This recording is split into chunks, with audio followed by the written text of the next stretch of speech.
So the inks we use here at Think Ink, a majority of it, if not almost all of it, is a Plastisol ink, a PVC ink. We do have some water base. We don't do much of that because it requires a different emulsion that is can hold up to that kind of ink, and it's a little bit different technique. Plus, our dryers do not have forced air, at least the big one, which is needed to get all the moisture out of water-based inks. So that's the biggest reason why we don't use it, is the dryer can't cure it the same way. So the PVC-based inks are what we use, and on this shelf are the stock standard colors, lined up by kind of light to dark by their shades. The actual ledge was labeled for everything, so if you took a gallon off, you can put it back, which probably should be redone and updated. But by doing this, we know where all the inks are and where they should be going instead of looking all over for it. So that's our standard. The next shelf over is more of our specialty or test inks, whether it's a shatter base, a flake, a chino ink,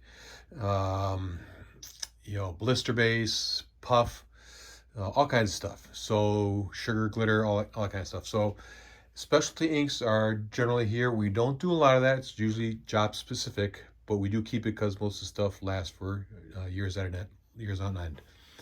As we move around the room, we have all our fluorescent inks here. Some are more opaque than others. I'm going to go through that in a minute. Or what they call a max opaque, which will cover better on darks. But otherwise, these should be generally used on light colored shirts. Otherwise, you need a white on a base.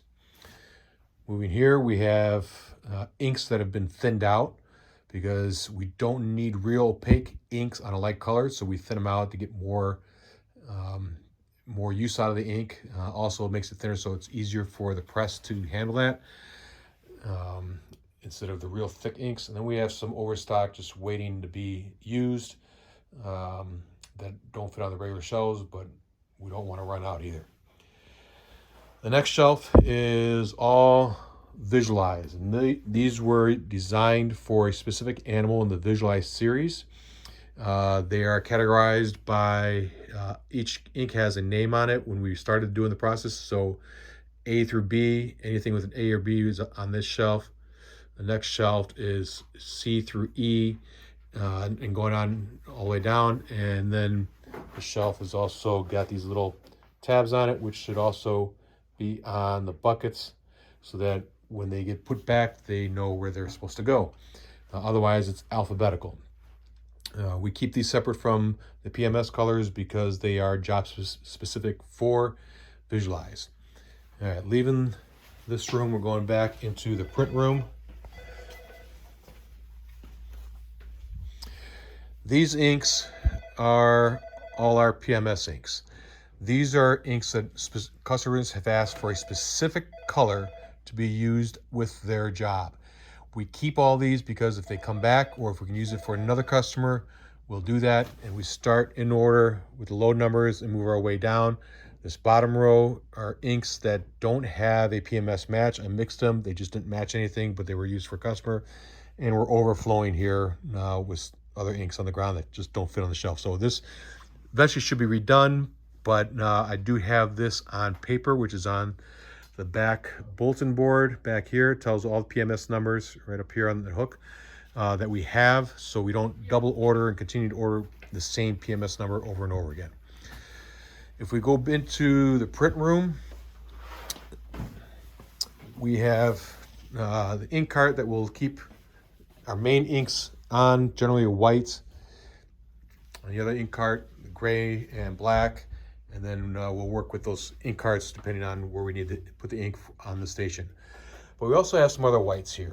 And when we talk about types of inks, you want to make sure you use the right ink for the job. And white is pertains to that more than anything else, is the white ink, because there's a cotton white, there is a 50-50 white, so 50 polyester, 50 cotton. There is a polyester for only polyesters. There's another polyester for a low temp, and then there's a tech white, one that's going to have different fabrics in it, or spandex or other things that we need that ink for.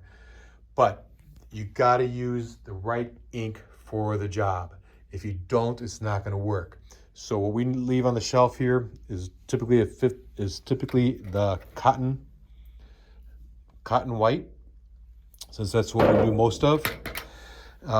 When we switch whites, we'll use a new spatula.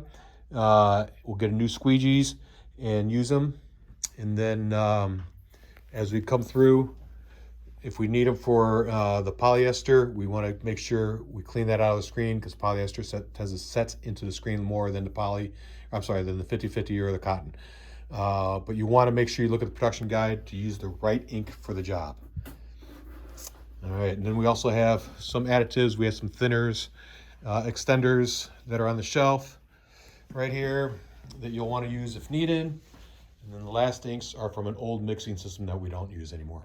That'll give you the basis and get you going. Good luck.